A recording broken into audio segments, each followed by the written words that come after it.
Some of the most exciting discoveries of archaeology are written records.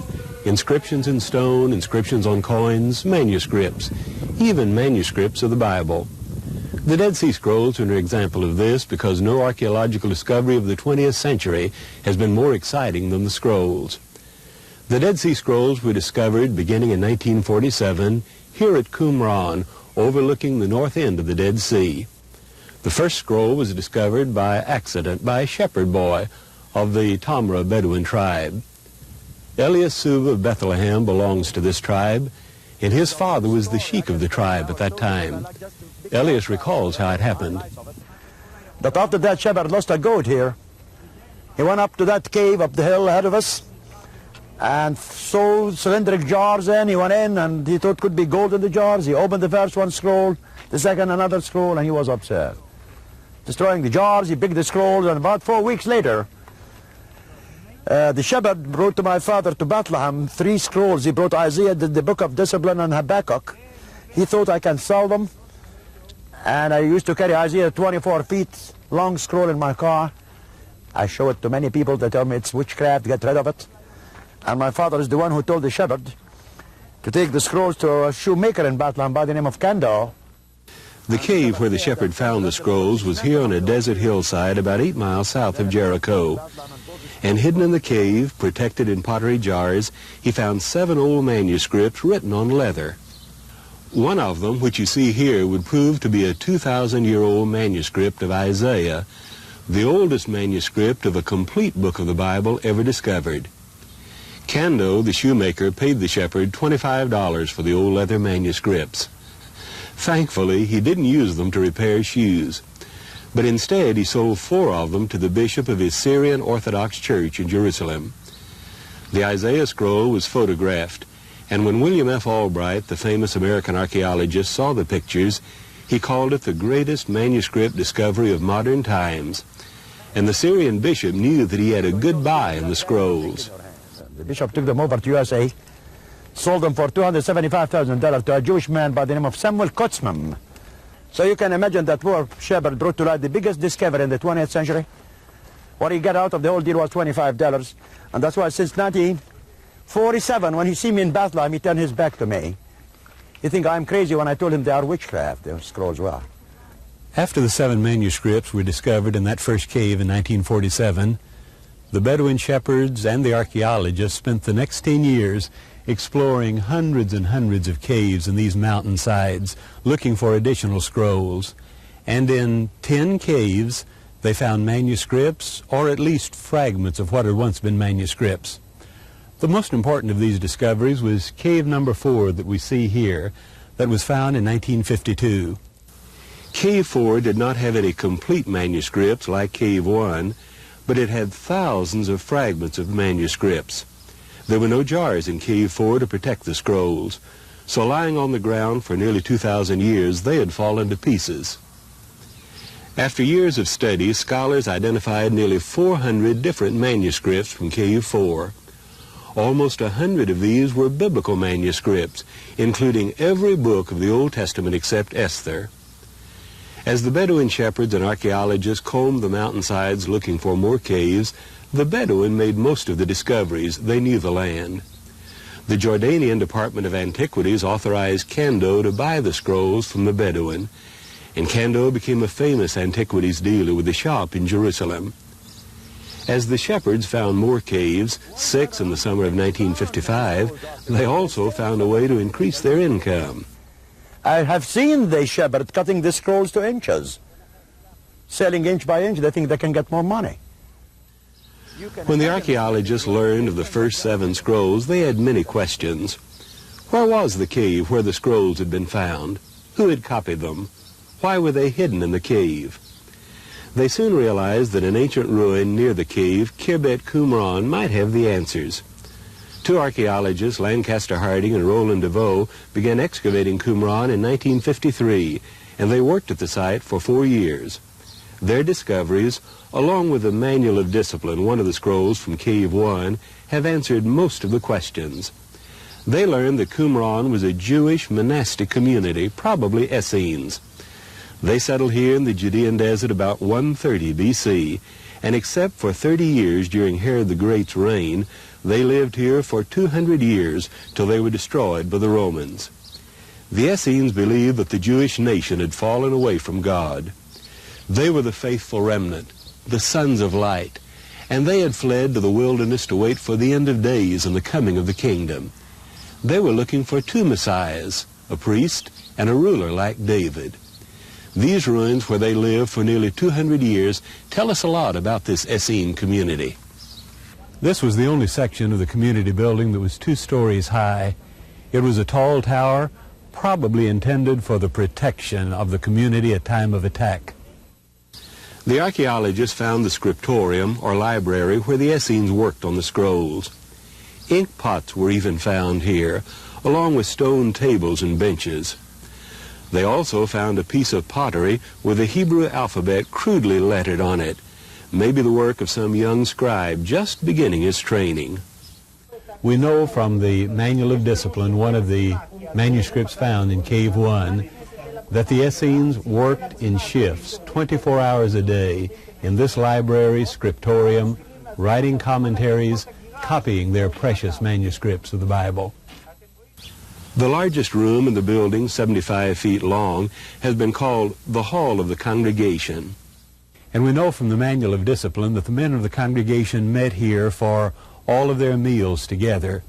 And every meal was a sort of sacred meal or a community meal.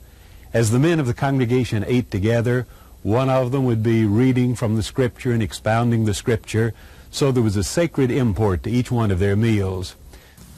Qumran also had an elaborate water system with large cisterns and a water channel flowing through the buildings. Here's a floor plan of the buildings. The scriptorium is number 2, and the water system is shown in blue. The Essenes had to have a water supply because it was so hot in the desert. I feel sorry for those Essenes spending over 150 years here in this climate. And in that time there were no air conditioning, and that will prove when the British were here, instead of saying go to hell, they used to say go to Jericho. It's about 100 now, but in July and August it got 135 to 140 down here.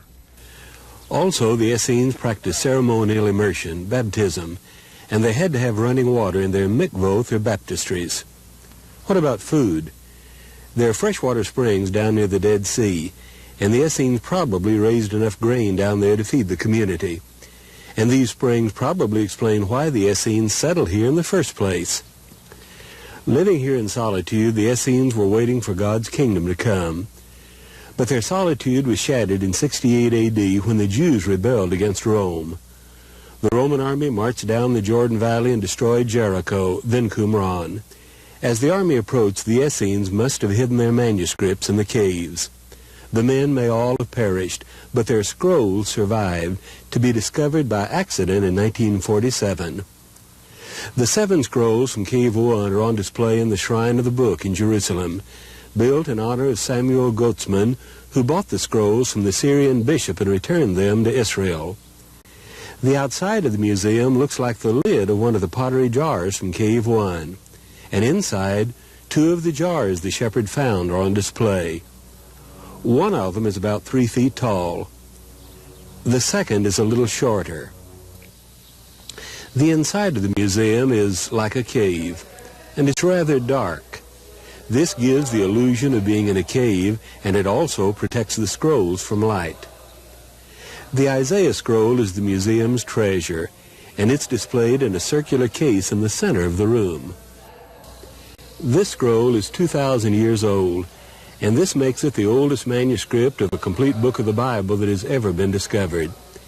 It has every chapter and every verse that we have in our Bibles, and except for a few very minor variations, the Hebrew text is identical with the Masoretic text that was used for all of our English translations of the Bible. Some scholars believe that there are 2 Isaiahs, with a break in the book between chapters 39 and 40. But the Isaiah scroll has no such break, only a little mark to show the end of chapter 39 and the beginning of chapter 40. Another scroll found in Cave 1 is this commentary on Habakkuk. In their commentary, the Essenes applied everything in the book of Habakkuk to their own times. Another scroll is the War of the Sons of Light and the Sons of Darkness. It describes the warfare between good and evil, and some of the language, like Sons of Light, sounds very much like the Gospel of John. Except for Isaiah, the Manual of Discipline is the most valuable scroll because it has all the rules and regulations that govern the Qumran community. And it's also been very important for a study of the book of Acts. It tells how people joined the community, how they held everything in common, and it gives the rules of conduct they lived under. The Temple Scroll is the longest of the Dead Sea Scrolls, even longer than Isaiah, and it remained hidden until 1967. I just mentioned that the shepherds did found many scrolls after the discovery of May 47, and one of the discoveries the shepherd found later was the Temple Scroll, which they took it to Bethlehem, and Kendo bought it. I don't know how much he paid for it. And it was in his home, hidden in the ground. And once 67 war took over, Diane and Yadin came to Bethlehem and told Mr. Kendo, we know you have a scroll. Kendo dig it out of the ground, and Diane and Yadin bought it for $70,000. After Yigal Yadin sent army officers to Bethlehem to recover the scroll, he spent several years studying it and then published it. The Temple Scroll proved to be an Essene document that deals with the temple, the statutes of the king, and the Old Testament feasts. The shrine of the book also has some letters from the Second Jewish Revolt in 132 A.D., and they are displayed in this tunnel-like room. These letters were found in 1961 in a cave several miles south of Qumran. They were written on papyrus by Simon Bar Kokhba, who led the Second Revolt. Bar Kokhba wrote this letters to his commanders at Ein Gedi. In this letter, Bar Kokhba mentions one of his generals, Yeshua, the first word on the second line.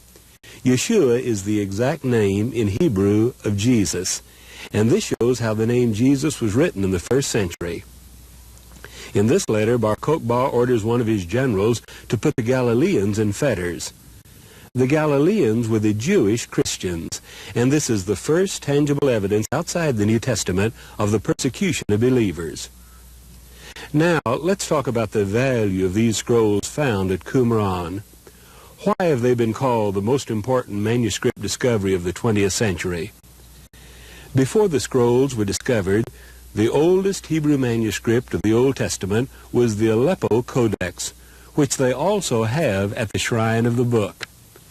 It was copied about 900 A.D. So this means that the Isaiah scroll is 1,000 years older than the oldest Hebrew manuscript before its discovery.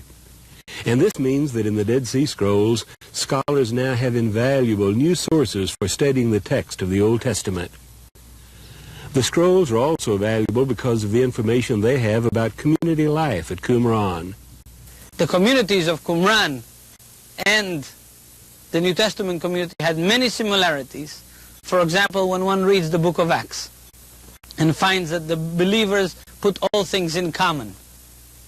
The model for such a community obviously was Qumran, that had already been living this way for over 100 years in the vicinity of Jerusalem. Remember that the Essenes had a water system at Qumran that provided running water for their mikvoth, or baptistries. The Qumran community was very, very conscious of the Old Testament purity laws. And for this reason, they practiced ritual immersion, which we call baptism, many times a day. They practiced it every time they got ceremonially unclean. As important as the Dead Sea Scrolls are, let's remember that there are hundreds of other ancient manuscripts of the Bible in the museums of the world. One of the greatest of these is the Sinaitic manuscript in the British Museum. It was discovered at St. Catherine's Monastery by Count Tischendorf in the 1840s. This manuscript has all 27 books of the New Testament, and it was copied in the 4th century. The oldest New Testament manuscript is the John Rylands Papyrus. It's only a small part of John chapter 18, but this manuscript was made in the first half of the 2nd century, perhaps within 50 years of the original writing of John. The Samaritans who live at the base of Mount Gerizim have an ancient manuscript of the Pentateuch, One of their priests, Saloon, shows it to us. 25 meters long, about 100 feet. This only the 5 books of Moses, Pentateuch, Genesis, Exodus, Leviticus, Numbers, Deuteronomy. This book written on sheepskin, the skin of the sheep of the sacrifice. And who wrote it? The 4th generation from Aaron. Scholars believe that this manuscript is about 1,500 years old, and it's another valuable witness to the text of the Old Testament. In 1980, archaeologists found a burial cave in Jerusalem 2,700 years old and never disturbed. This silver amulet was in the cave, and when it was unrolled, it proved to be the priestly blessing in number 6 engraved on the silver.